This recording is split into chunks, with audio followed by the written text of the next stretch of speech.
Yeah, we're in the middle of this, or we've been doing this series, haven't we? This Gather series. And I was really excited about it as we were planning out the year. This is like one of my passionate topics that I absolutely love, and love that I get to come and share this message with you this morning. We've had different messages happening over these weeks, but the thing about gathering as a local church is something that I'm so passionate about. And I wasn't brought up in the church. As a child, I didn't get to go to church. And I would ask other kids at school, actually, about Jesus, because I'd heard about Jesus in Bible schools. And I would stay over at friends' houses who I knew went to church on a Saturday night so I could go with their family on a Sunday. Like, that is what I was doing sort of in my sort of early teenage years. And so it was at the age of 12 that I first came to know about God. But I couldn't go to church yet. My parents weren't quite wanting me to do that, but that was my way around it, was by staying at friends' places and getting to go with them. And ever since then, I've been so passionate about the fact we get together as a local church. And the other week, I was praying over this message, preparing it, and I walked into our church auditorium, and it was dark, the lights were off, and all throughout the auditorium, all the chairs were there set up. And I looked around there, and it reminded me of the times during COVID, where for many, many months our family would do live streams from our house. But then there came the time when we could move back into the church building, and for some weeks it was just our family running the live stream. Yay for teenage kids back then that would do that for us. And but I remember in those days it was strange times because we were so excited to be back in the church building, but yet there was a sadness. There was like a grief in my heart because I would just stand there each Sunday morning and we'd talk to a camera, but there were all these empty seats. And I would just think, Lord, this is not how it's meant to be.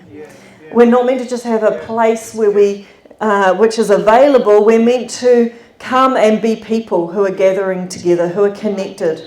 That's right. And I'm just forever grateful since those times. I think it's made us aware how blessed we are that we get together, doesn't it? It makes you want to be in the house of God on a Sunday because we don't just take it for granted anymore like maybe we did for many years. Matthew 18 verse 20 says, "For where 2 or 3 gather in my name, there am I with them." You know, if you want to be where Jesus is, he's in the midst of where the church gathers. Now, something that many of you may not know about me, probably most of you don't know about me, is that I love puzzles, like really love puzzles. Peter, not so much. In fact, for Peter, he's like, why would you spend hours putting something together to then pull it apart and put back in a box and on the shelf? Whereas for me, I'm like, I love puzzles. Although I do restrict myself, I have a rule that I only do puzzles during holidays because I get so consumed by puzzles that everything else goes out the window, like cooking dinner, doing the housework. I do still talk to my family, but really I become very focused. Same with reading novels. That doesn't happen unless I'm on holiday because otherwise I don't want to do anything else. But anyway, as I was praying about this message, I woke up in the night and I felt like God reminded me how the church is like a jigsaw puzzle. And so we're going to look at that this morning, about how we are like a puzzle.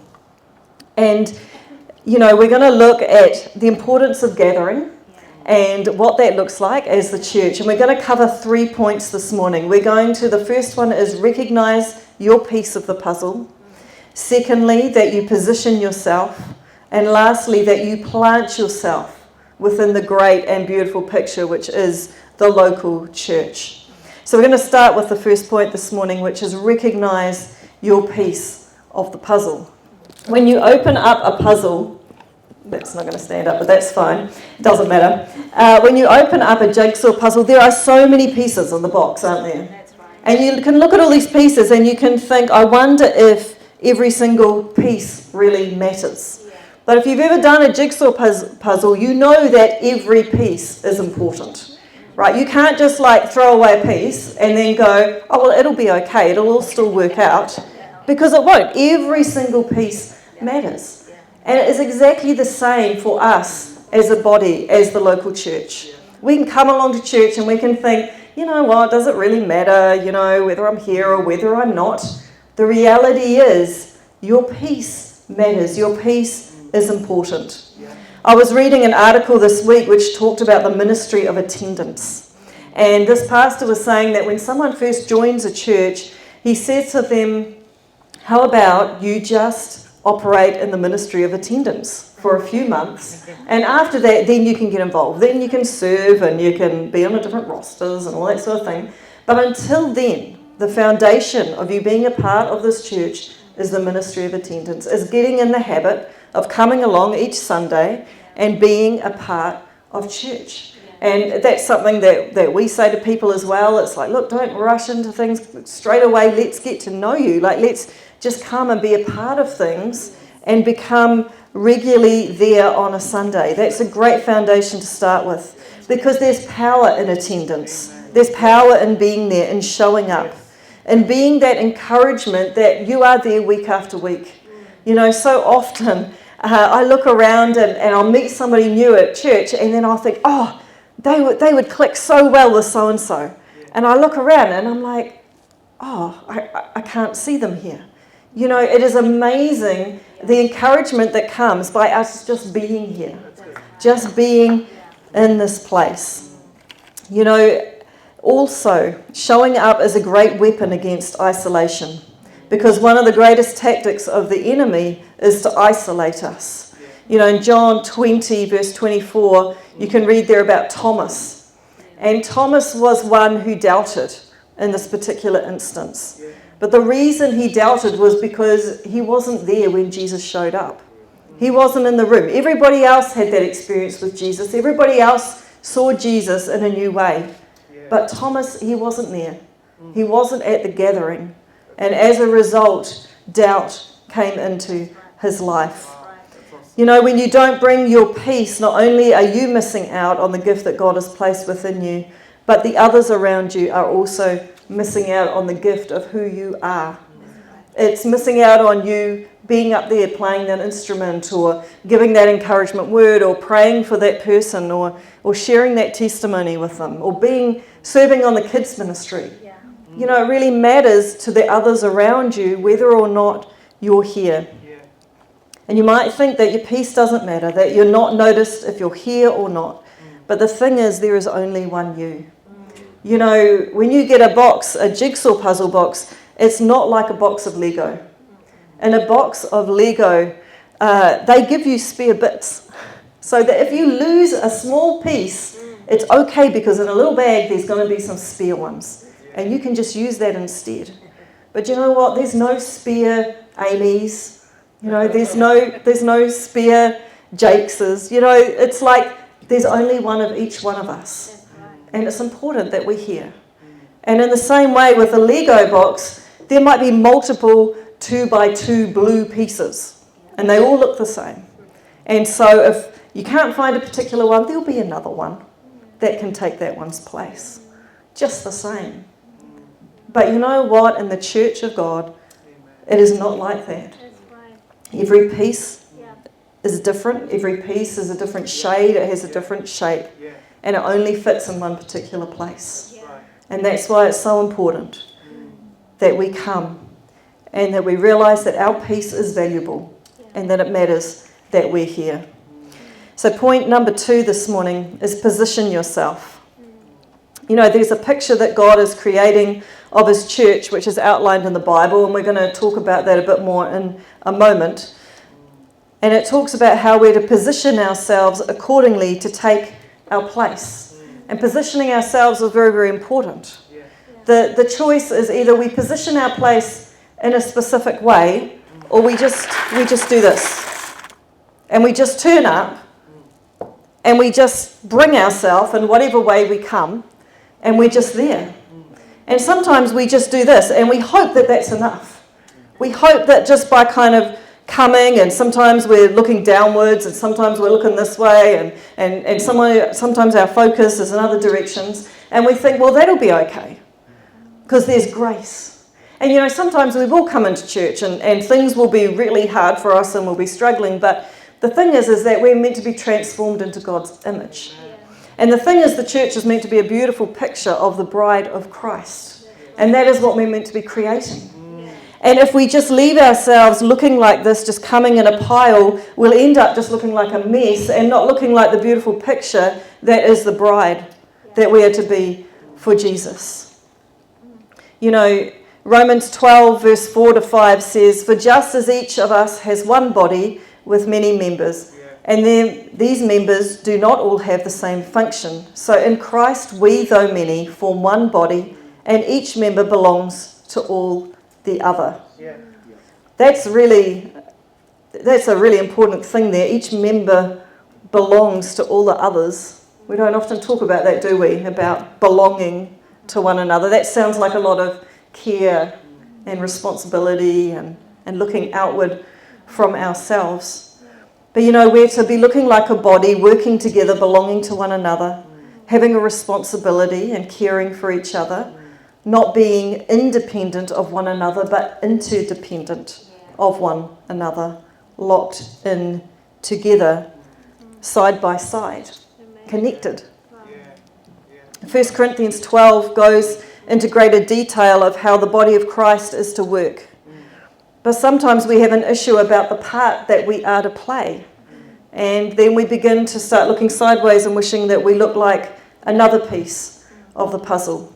1 Corinthians 12:15 says, "If the foot should say, 'Because I'm not a hand, I do not belong to the body,' that would not make it any less a part of the body. And if the ear should say, 'Because I'm not an eye, I do not belong to the body,' that would not make it any less a part of the body." As part of the puzzle, you might really want to be a corner piece. Because, corner pieces seem really important, and they are. Like when I first do a puzzle, I sort out all my edge pieces, and the corner pieces, they go in a special pile, and then I work out where they go first. And that's the exciting point. And so sometimes we come to church and we're like, I really want to be a corner piece. Or maybe we look at the puzzle, we look at the picture of what God's creating, and we go, do you know what? I really want to be Mickey or Minnie, because they look really important. Like all the lights, there's even lights in this picture, and they're all shining down on them. And so maybe if I'm part of Mickey or Minnie, then that would be really, really special.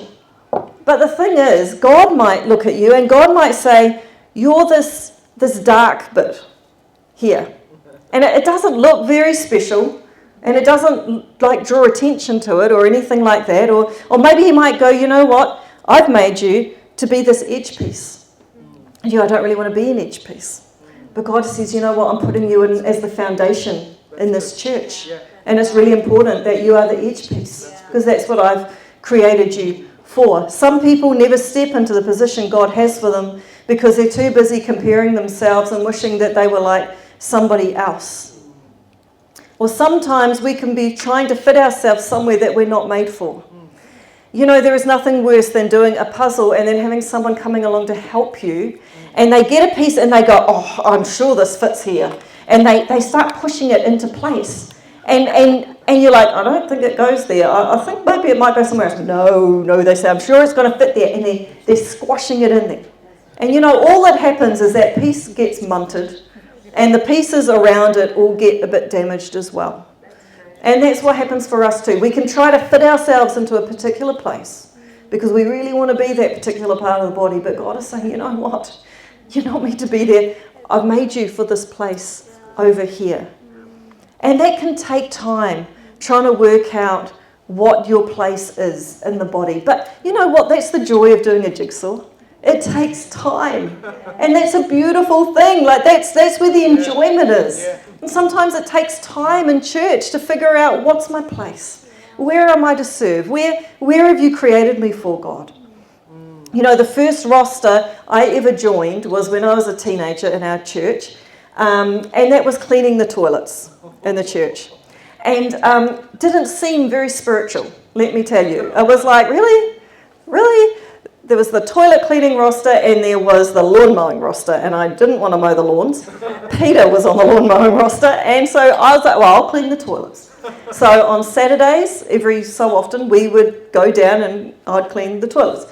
And it didn't seem very special, but do you know what? It was actually a way for us as youth to bless some of the older ones in the congregation who probably felt like the youth weren't doing too much, to be fair. We were just breaking things in the building, which wasn't good. Even the altar rail got broken. But anyway, you know what? It was like our way of going, do you know what? We care, and we're not just trying to take. We want to come and we want to serve. And over the years, I was thinking about there's been all sorts of crazy things that I've done in the church that maybe I didn't feel very called for. You know, I ran a prayer and prophecy group when I was like 16. I didn't like praying out loud, so that's a little problem when God says, I want you to start this group. And I started a dance and drama group. Don't like doing dance, never want to do drama. But here I was leading this group. You know, I was a clown at one point on these mission things we used to do. And I made it a silent clown because then I didn't have to talk up the front. So, you know, God puts us in these positions. I've done laundry for guest speakers who have come from other countries to our house. You get to know people on a whole different level when you do their laundry. And it's really strange. But do you know what? Sometimes we just go, God, what do you want me to do? What do you want me to do? What can I do to help the church, to build up the church? And it might not look very special, and it might not have all the spotlights on it, but it doesn't matter. It's just us playing our part. You know, great things happen when we take our part and we learn and we grow. When I was about 18, I remember praying one day and I felt like God said to me, Annika, I've called you to be an intercessor. And I was like, okay. But the problem was there, I didn't know what an intercessor was. I'd never heard the word before. And so I went to this older woman in the church who prayed a lot because I thought it had to do with prayer. And I said, no, I didn't say that. I said, can you tell me what an intercessor is? And so she told me, and she said, why don't you come along to this prayer group that I have on a Wednesday? And so I was like, okay. I was very nervous because I don't want to have to pray out loud. Anyway, so I go along to this prayer meeting. And I went there for months and months and months, maybe 18 months. And I would just go there and I'd just sit and listen and I'd pray. And I learnt so much. I learnt how to hear from God, how to discern what was going on in the spirit. I got to glean so much from those wise older people. And you know what? We should always be, no matter what our age, in a place of learning.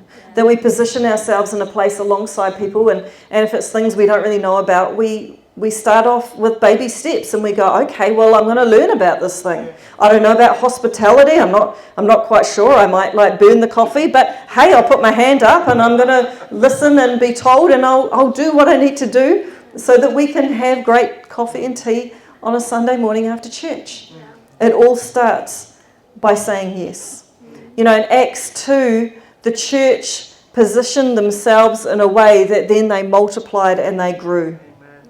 Just looking over these things, it says that the early church, they devoted themselves to the apostles' teaching.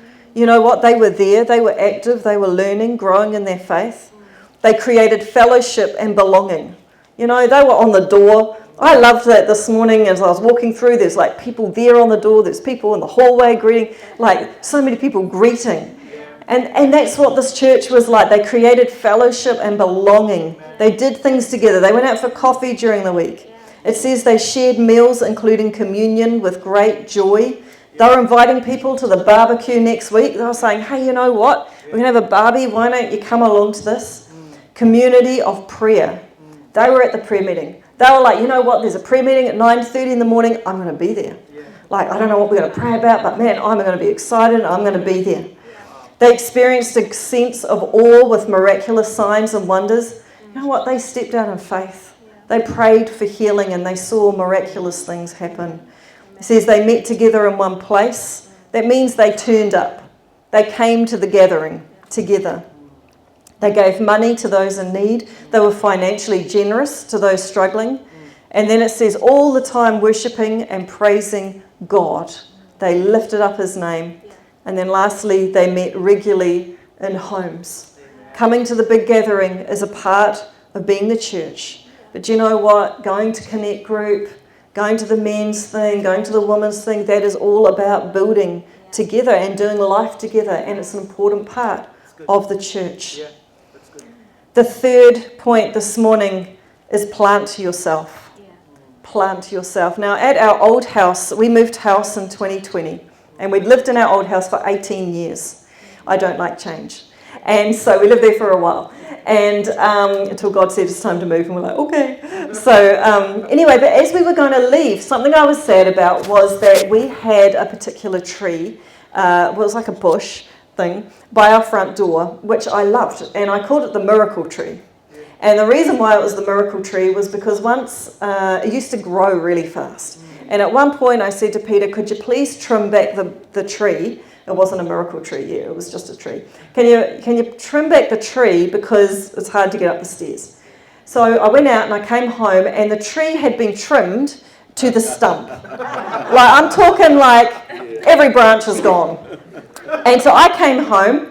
There wasn't much grace. I was really upset about my lovely tree going. And anyway, it was okay though. Here's the miracle part of the story. This little green shoot began to come up one day. I was like, thank you, Jesus. It's alive. So the miracle tree was born. And before we knew it, it was as high as the house again, and he had to trim it under some supervision the next day. And so anyway, but I was sad that when we were moving that I was having to leave our miracle tree behind. And a lovely friend who does gardening, she came to me before we moved, and she brought this little pot, and she had taken cuttings and she'd grown them, and then she'd planted them in this pot. And she said, this is for your new house. Oh, I was so blessed. Well, anyway, being the smart woman I am, I went to my mum and I said, Mum, do you want to plant one of the cuttings at your place? And I'll plant one of the cuttings at our house, at the new house. And so we planted our new cutting by the front door because that's where it had been, and I just was like, let's create that sense of home. Well, anyway, a couple of weeks ago, on the same day, I took a photo of Mum and Dad's plant. So we're going to have a look at what Mum and Dad's plant looks like. This is what their plant looks like. This with the pink flowers looks beautiful. Now that wall is probably about 6 foot high. So it's bigger than what it probably looks there. And they've already trimmed it nicely a couple of times. So that's what theirs looks like. Now on the same day I took a photo of our one, and this is what our tree looks like. Yeah, truly. That is what it looks like. It gets leaves, it drops its leaves, it creates more leaves. It does not grow. And it's very sad, because if we look at them both together, we can see that there's quite a difference out of them. And I know it's hard to see how tall that is, our one, but it is about this tall. It has not grown since we planted it. Now, you know what? It's not good enough to just be in some soil. You actually have to be planted in the soil. And you have to have the right conditions to grow and to flourish. And that's the same for each one of us. Healthy plants need to be planted in a healthy environment to grow. Consistent feeding, watering, the right amount of sunlight. Just being there isn't enough. You need to be planted and healthy. You know, some trees connect their root systems to other trees, transferring water and nitrogen and carbon and other minerals that they need. That is where they get their strength and support, is by being alongside the other trees. And you know what? I love this. I read this. They can warn each other of pests or diseases through sending signals chemically. Oh, that's so cool. God is amazing. But that's like the church. You know what? We're there to warn each other and go, you know what? I've been that way. Don't go down that way. It is not going to be good for you. Come this way. This is what is going to be healthy for you. Psalm 92:12 says, the righteous will flourish like a palm tree. They will grow like a cedar in Lebanon, planted in the house of the Lord. They will flourish in the courts of God. They will still bear fruit in old age. They will stay fresh and green, proclaiming, the Lord is upright. He is my rock, and there is no wickedness in him. A palm tree is a big, sturdy, strong tree. It doesn't look like our little stick. To be flourishing and growing in our lives, we have to be planted in the local church. You know, some plants can get stuck in their growth. They can get crowded out by other things, and the same can be said for us as well. We get crowded out by other distractions in our life and in the world. Don't let busyness overcrowd you and keep you from being planted and in your place. You know, when we're planted in a local church, it makes us aware that our lives are not just about ourselves. It's about others that we're planted alongside. And their health becomes important to us as well. We take responsibility for how they're doing. We check in on them. We love them. We care about them. We do discipleship practically with others. And you know, there's always a much bigger picture to be aware of than just ourselves. And, you know, I did this puzzle. I got this puzzle for Christmas, and I was very excited about it. And I did this puzzle in January. And I want to show you a photo of what it looked like when I'd completed it. This is what it looked like, which is lovely. But if you notice, if you look carefully, there's a bit missing on the right-hand side there. We can look closely at that. And I remember as I was doing it and I put the last pieces in and I saw that there was a piece missing, I was gutted. And then I remembered something. Because, you see, the thing is, when I was doing the puzzle, I wasn't doing it alone. We don't do many things alone in our house, because in our house we have a Maverick. So if you want to know what a Maverick looks like, we'll show you what a Maverick looks like, if we can put up the picture. So this is Maverick. He's our golden retriever. He's 2 years old. Now, Maverick sat at my feet while I was doing the puzzle. And one day I heard this sound, and it sounded like a puzzle piece hitting the floor, and I thought, oh, did I? And I looked down and I didn't see anything. And I thought, no, I can't have. And then a couple of minutes later, I saw Maverick was chewing. But Maverick doesn't chew things he shouldn't chew. So I was like, well, he wouldn't have a puzzle piece, surely.